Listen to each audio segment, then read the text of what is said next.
নমস্কাৰ সকলোকে স্বাগতম জনাইছো মোৰ ইউটিউব চেনেললৈকে আশা কৰিছো আপোনালোক সকলোৱে ভালে আছে আজি এই ভিডিঅ'ৰ জৰিয়তে এনএছৰ প্ৰাৰ্থীসকলৰ কাৰণে বিশেষ এটা বিষয় আগবঢ়াব বিচাৰিছো আপোনালোক প্ৰত্যেকে গুৰুত্ব সহকাৰে ভিডিঅ'টো চাব আৰু যিমান পাৰে সিমানে শ্বেয়াৰ কৰিবলৈ নাপাহৰিব আহক আজি ভিডিঅ'টো আমি আৰম্ভ কৰো সকলোৱে জ্ঞাত যে অসম চৰকাৰৰ শিক্ষা বিভাগে যি নিম্ন প্ৰাথমিক আৰু উচ্চ প্ৰাথমিকৰ কাৰণে বিজ্ঞাপন উলিয়াই দিছিল আৰু ইতিমধ্যে আপোনালোক জ্ঞাত হয় যে আবেদন প্ৰক্ৰিয়া চলি আছে আৰু এই আবেদন প্ৰক্ৰিয়াত এনএছৰ প্ৰাৰ্থীসকলক সমপৰ্যায় নহয় বুলি কৈছে বা আবেদন কৰিব নোৱাৰিব বুলি কৈছে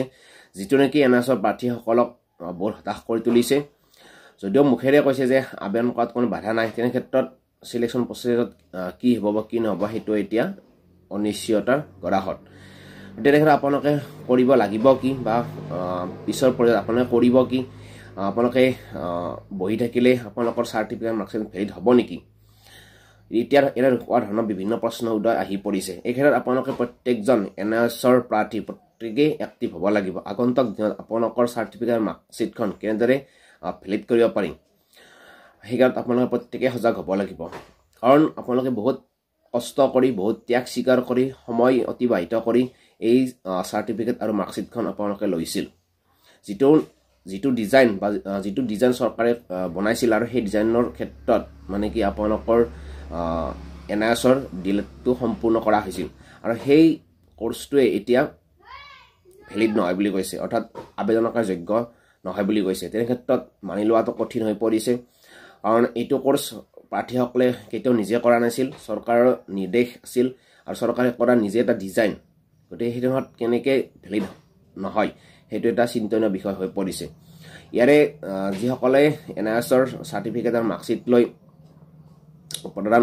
পাইছিল সেই একাংশই চাকৰি পাই আছে বা চাকৰি কৰি আছে কিন্তু একাংশই আৰু কেনেকৈ চাকৰি নাপায় বা চাকৰি নাপাব সেইটো এতিয়া চিন্তনীয় বিষয় হৈছে আনকি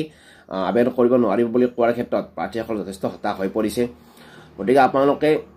এতিয়া কৰণীয় কি বা কৰিব লাগিব কি যেহেতু সেই সময়ৰ অসমৰ শিক্ষামন্ত্ৰী আছিল ডক্টৰ হিমন্ত বিশ্ব শৰ্মা ডাঙৰীয়া এই ক্ষেত্ৰত এতিয়া বৰ্তমান অসমৰ মুখ্যমন্ত্ৰী ডাঙৰীয়া এই ক্ষেত্ৰত আপোনালোকে মুখ্যমন্ত্ৰী ডাঙৰীয়াক লগ কৰি এই বিষয়টো তন্নতন্নকৈ আলোচনা কৰাৰ কাৰণে আপোনালোকে চেষ্টা কৰিব লাগিব কি হৈ আছে বা কি কৰিলে ভাল হ'ব আগন্তুক দিনত কি কৰিলে এনএছৰ প্ৰাৰ্থীসকলে ন্যায় পাব বা আবেদন কৰিব পাৰিব এই ক্ষেত্ৰত কিন্তু প্ৰত্যেকেই এতিয়া এক্টিভ হ'ব লাগিব আবেদন প্ৰক্ৰিয়াৰো আজি 12 তাৰিখ হ'ল গতিকে দিন গৈ আছে কিন্তু এতিয়ালৈকে সুসূত্ৰ বা কোনো ধৰণৰ সমাধান ওলোৱা নাই গতিকে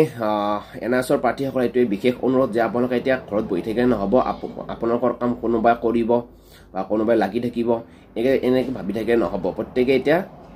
সজাগ হ'ব লাগিব এক্টিভ হ'ব লাগিব মুখ্যমন্ত্ৰী ডাঙৰীয়াক যদিও আপোনালোক অফিচিয়েল লগ নাপায় যদি আপোনালোক ওচৰে পাজৰে মুখ্যমন্ত্ৰী ডাঙৰীয়া যায় তাত আপোনালোকে মেমৰেণ্ডাম দিয়াৰ ব্যৱস্থা কৰক মেমৰেণ্ডামখন আপোনালোকে সুন্দৰকৈ লিখি দিয়ক আপোনালোকৰ সমস্যাবোৰ কেনেকৈ কোৰ্সটো কৰোৱা হৈছিল যদি আপোনালোকে আবেদন কৰিব নাপায় আপোনালোকৰ যে ভৱিষ্যত অন্ধকাৰ বা আপোনালোকে চাকৰিৰ পৰা বঞ্চিত হ'ব লাগিব সেইবোৰ কথা সুন্দৰকৈ লিখি দিয়ক ইতিমধ্যে বিভিন্ন ঠাইৰ পৰা বাতৰি কাকত যোগে চিঠি পত্ৰ লিখা হৈছে মুখ্যমন্ত্ৰী ডাঙৰীয়ালৈকে ইতিমধ্যে চৰকাৰৰ দৃষ্টিগোচৰ হৈছে নোহোৱা নহয় গতিকে আপোনালোকেও বহুত কষ্ট কৰিব লাগিব এতিয়া অন্ততঃ নিজৰ সাৰ্টিফিকেট আৰু মাৰ্কশ্বিটখনৰ কাৰণে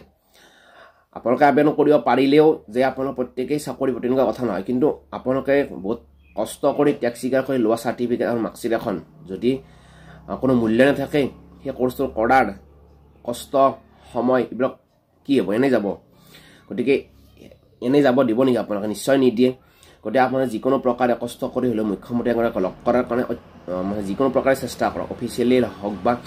যিকোনো মিটিঙত গৈ কিনে আপোনালোকে মেমৰেণ্ডাম দিয়াৰ ব্যৱস্থা কৰক আৰু মুখ্যমন্ত্ৰী ডাঙৰীয়াই যিহেতু এজন ক্ষমতাশালী মুখ্যমন্ত্ৰী এই ক্ষেত্ৰত তেওঁ ভাৰত চৰকাৰৰ সৈতে বিষয়টো আলোচনা কৰি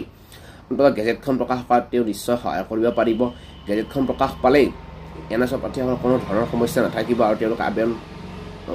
কৰিব পাৰিব গতিকে এতিয়া গেজেটখন বহুত ডাঙৰ বস্তু হৈ পৰিছে আৰু গেজেটখন যেতিয়ালৈকে প্ৰকাশ নাপায় তেতিয়া সমস্যাটো থাকিয়ে যাব আৰু মুখ্যমন্ত্ৰী ডাঙৰীয়াক মই ক'লোঁ যে একদম ক্ষমতাশালী মুখ্যমন্ত্ৰী ভাৰতবৰ্ষৰ তেওঁ ভাৰত চৰকাৰৰ সৈতে বিষয়টো আলোচনা কৰি কেনেদৰে এনএছৰ প্ৰাৰ্থীসকলক ন্যায় প্ৰদান কৰিব পাৰে সেইটো নিশ্চয় অৱগত কৰাব পাৰিব গতিকে আপোনালোকে অন্ততঃ মুখ্যমন্ত্ৰী ডাঙৰীয়াক য'ত মিটিং থাকে তাত আপোনালোকে মেম'ৰেণ্ডাম এখন নহ'লেও দিয়াৰ ব্যৱস্থা কৰক য'ত কথাখিনি আপোনালোকে ভালদৰে লিখি দিব লগতে আপোনালোকে মুখ্যমন্ত্ৰী ডাঙৰীয়াৰ সৈতে অফিচিয়েলি আহক ভালদৰে আলোচনা কৰাৰ কাৰণে ব্যৱস্থা কৰক তাত আপোনালোকৰ কথাখিনি খুব সুন্দৰকৈ বুজাই দিব পাৰিব নহ'লে কিন্তু আপোনালোকৰ চাৰ্টিফিকেট আৰু মাৰ্কশ্বিটখন হয়তো চিৰদিনৰ কাৰণে এনেকৈ থাকি যাব পাৰে আৰু এনেকৈ থাকিলে হয়তো আপোনালোকৰ এইটো দুখ হয়তো চিৰজীৱনৰ কাৰণে থাকি যাব গতিকে অলপ কষ্ট কৰক আৰু যিকোনো প্ৰব্লেমৰ বা যিকোনো সমস্যাৰ সমাধান থাকে গতিকে এইটোৰ এটা সমস্যা আহি পৰিছে গতিকে সমাধান নিশ্চয় আছে কিন্তু কষ্ট কৰিব লাগিব প্ৰত্যেকেই এক্টিভ হ'ব লাগিব নিজৰ চাৰ্টিফিকেট আৰু মাৰ্কশ্বিটৰ কাৰণে আপোনাৰ চাৰ্টিফিকেট আৰু মাৰ্কশ্বিটৰ কাৰণে কোনেও কিন্তু নকৰে গতিকে নিজে কৰিব লাগিব ইতিমধ্যে প্ৰাৰ্থীসকল প্ৰায়সংখ্যক প্ৰাৰ্থী সজাগ হৈছে বা এক্টিভ হৈছে বিভিন্ন সময়ত বিভিন্ন ধৰণে গুৱাহাটীলৈ আহিল NIS অফিচলৈ গ'ল দাবী জনালে তেনে ক্ষেত্ৰত কিন্তু এতিয়ালৈকে কোনো ধৰণৰ সমাধান পাবলৈ সক্ষম হোৱা নাই আৰু যদি আবেদন প্ৰক্ৰিয়া শেষ হৈ যায় হয়তো এইবাৰ আপোনালোকে বঞ্চিত হ'ব লাগিব পাৰে আৰু হয়তো যিসকলৰ বয়স উকলি যাওঁ অৱস্থা আৰু তেওঁলোকে আৰু কেতিয়াও চাকৰি নাপায় তেনে ক্ষেত্ৰত আপোনাৰ কাৰণে কোনোবাই কৰিব এনেকৈ ভাবি থাকিব নালাগে প্ৰত্যেকেই নিজৰ নিজৰ চাৰ্টিফিকেটখনে ওলাই আহক নিজে কষ্ট কৰক অন্তত মেম'ৰেণ্ডাম এখন হ'লেও দিয়াৰ ব্যৱস্থা কৰক শিক্ষামন্ত্ৰী ডাঙৰীয়াক লগ কৰক কথাখিনি বুজাই দিয়ক ভালদৰে কেনেদৰে কৰিলে আপোনালোকৰ চাৰ্টিফিকেট মাৰ্কশ্বিটখন ভেলিড হৈ থাকিব এইটোও কৰিব পাৰি যে NIS প্ৰাৰ্থীসকলক নিযুক্তি দিয়ক তাৰপিছত বিস্কচ এটা কৰাই কিনে অলপ সময় কৰিব পাৰি এনেকুৱা ধৰণৰ ব্যৱস্থাও কৰিব পাৰে চৰকাৰে আৰু তেনেকুৱা কৰিলে প্ৰাৰ্থীসকল নিশ্চয় উপকৃত হ'ব গতিকে যিকোনো প্ৰকাৰে চৰকাৰে কেনেদৰে কৰিলে ভাল হয় সেইটো বিবেচনা নিশ্চয়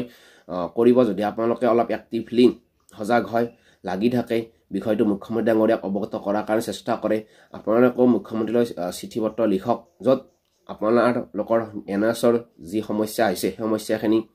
ভালদৰে বুজাই দিয়ক য'ত আপোনালোকৰ কোনো ভুল নাছিল সেইখিনি কথা সুন্দৰকৈ উপস্থাপন কৰক অন্ততঃ মুখ্যমন্ত্ৰী ডাঙৰীয়াৰ চকুত পৰিলে বিষয়টো কিন্তু গুৰুত্ব পাব বুলি আশা কৰিব পাৰি কিন্তু এনে থাকিলে কোনো ধৰণৰ ফলৱতী নহ'ব আৰু হয়তো আবেদন প্ৰক্ৰিয়া শেষ হৈ যাব আৰু তেতিয়া আপোনালোকে চাকৰিৰ পৰা বঞ্চিত হ'ব লাগিব গতিকে সকলোকে অনুৰোধ জনাইছোঁ সকলোৱে এক্টিভ হওক লাগি থাকক অন্ততঃ ভাল দিন নোহোৱালৈকে চাকৰিটো আপোনালোকে প্ৰত্যেক আবেদন কৰিব পাৰে নাপাব পাৰে কিন্তু চাৰ্টিফিকেটখন কিন্তু বহুত মূল্যৱান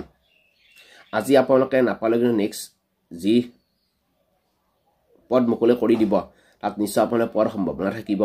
গতিকে এই সুযোগবোৰ যাতে হেৰুৱাই নাযায় তাৰ কাৰণে প্ৰত্যেকে সজাগ হওক এক্টিভ হওক কোনোবাই কৰিবলৈ আশা কৰি ঘৰত বহি নাথাকিব এইখিনিয়ে ধন্যবাদ জয় অসম